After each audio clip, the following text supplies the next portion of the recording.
Salam uşaqlar. Bugünkü mövzumuz heyvanların inyeksiyası modulundan heyvanlar dərman preparatlarının tətbiqi üsullarıdır. Bunun üçün birinci növbədə heyvanlar biz alimentari üsuluna tətbiq edirik. Alimentari üsulundan necə dərmanlar tətbiq edirik? Birinci növbədə alimentari üsulundan bu hansı üsuldur?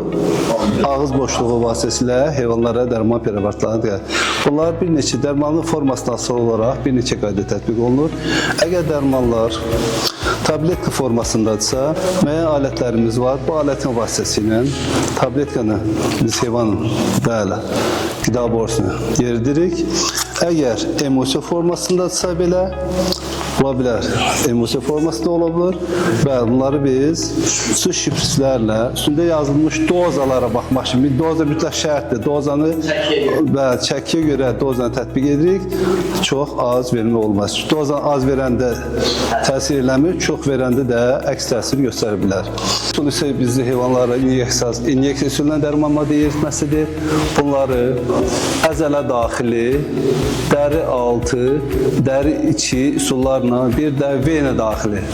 Gördüyünüz kimi vena daxili üsulla inyeksiyaları tətbiq edirik. Avtomat şiprisimiz var. Bu əsasən peyvəndlərdə istifadə olunur. Burada dərmanı yığırıq bura. Ondan sonra buna görə bağlayırıq səliqə ilə.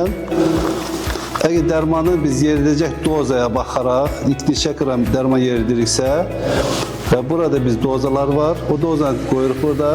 1, 2, hər dəfə biz burada hərəkət elətdikcə həmən doza heyvanın dəri altı və yaxud əzəl daxili necə yeridirsə dərmanı tərk edir.